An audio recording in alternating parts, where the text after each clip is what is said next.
India में corona की second wave याद है?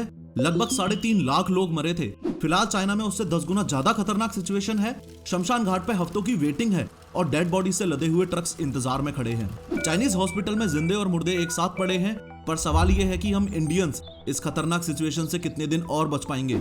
इंडिया में स्ट्रिक्ट लॉकडाउन लगेगा या नहीं, ये समझने से पहले इस बात को समझो कि ये ओमिक्रॉन BF.7 वेरिएंट चाइना में इतना आतंक मचा कैसे रहा है। ये तो आप जानते ही हैं कि कोरोना पहली बार 2019 में चाइना में डिटेक्ट हुआ था और चाइना में मिले इस SARS-CoV-2 के हजारों बार म्यूटेशन से मिला अवतार ही है ये BF.7। इसको ऐसे समझो कि ये SARS-CoV-2 एक पेड़ का तना है जो आगे म्यूटेट होकर ये branches alpha, beta, gamma, delta, Omicron etcetera बना।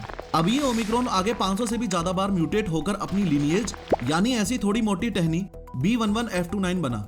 अब इस मोटी टहनी के म्यूटेशन से आगे छोटी टहनियां बनी जिनमें से एक है ये BA5 और इस छोटी टहनी BA5 के म्यूटेशन से बनी पत्तियों में से एक है ये BF7 जो कि आज चाइना के लिए जानलेवा साबित हो रहा है। जरूरी सवाल ये भी है कि ये वायरस इतना म्यूटेट क्यों कर रहा है। तो आपको बता दूं कि कोविड वैक्सीन की मदद से आपका इम्यून सिस्टम कोरोना वायरस को आइडेंटिफाई करके एंटीबॉडीज रिलीज करता है।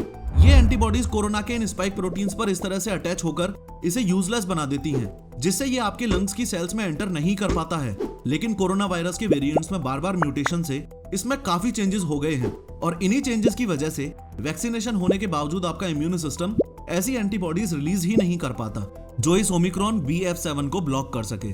खैर, चाइना में एक ही दिन में यहाँ 3 करोड़ 70 लाख से भी ज्यादा लोग इन्फेक्टेड मिले हैं। इससे चाइना के हॉस्पिटल्स में बेड ना मिलने से लोगों को फर्श पर ही एडमिट किया जा रहा है और डेथ रेशियो इतना हाई है कि हॉस्पिटल्स और मॉर्चुरीज में ऐसे बैग्स में पड़ी डेड बॉडीज के वीडियोस इंटरनेट पर वायरल हो रहे हैं। पर वैक्सीन तो लोगों को लग चुकी थी ना, फिर ये मौत का तांडव क्यों? ऑन एवरेज अभी चाइना में रोजाना 1 करोड़ प्लस कोविड केसेस मिल रहे हैं और चाइनीज हेल्थ एक्सपर्ट्स के अनुसार ये तो सिर्फ शुरुआत है। इनका अनुमान है कि चाइना में अगले 90 दिनों में BF.7 से लगभग 80 करोड़ लोग इन्फेक्ट होने वाले हैं और लाखों लोग मरेंगे। ऐसा होने के पीछे 2 मेन रीजंस हैं। पहला, इस BF.7 का हाईली इन्फेक्शियस होना, दूसरा चाइनीज वैक्सीन का इनइफेक्टिव होना।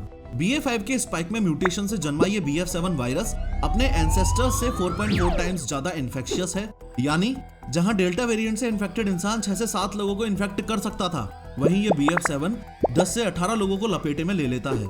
हाईली इन्फेक्शियस होने के अलावा BF.7 का इंक्यूबेशन पीरियड भी बहुत शॉर्ट है, यानी इन्फेक्शन के 1 से 2 दिनों में सिम्टम्स नजर आने के 10 दिनों में डेथ तक हो जाती है। इंडिया में लॉकडाउन लगने के बारे में हेल्थ एक्सपर्ट्स का मानना यह है कि जो कोविड वैक्सीन इंडियंस को लगी हैं वो काफी इफेक्टिव हैं और मैक्सिमम पॉपुलेशन ने हर्ड इम्यूनिटी भी गेन कर ली है। हर्ड इम्यूनिटी को आप ऐसे समझ सकते हो जैसे अपनी सोसाइटी का एक बड़ा हिस्सा किसी डिजीज के लिए इम्यूनिटी बिल्ड कर ले। लेकिन फिर भी इंडिया में BF.7 के पेशेंट्स मिलने लगे हैं और अगर आप दोबारा चम्मच और थाली नहीं बजाना चाहते तो कोविड प्रोटोकॉल्स को फॉलो करना। खैर, अपनी चम्मच से एक बार ये सब्सक्राइब बटन तो बजा ही दो।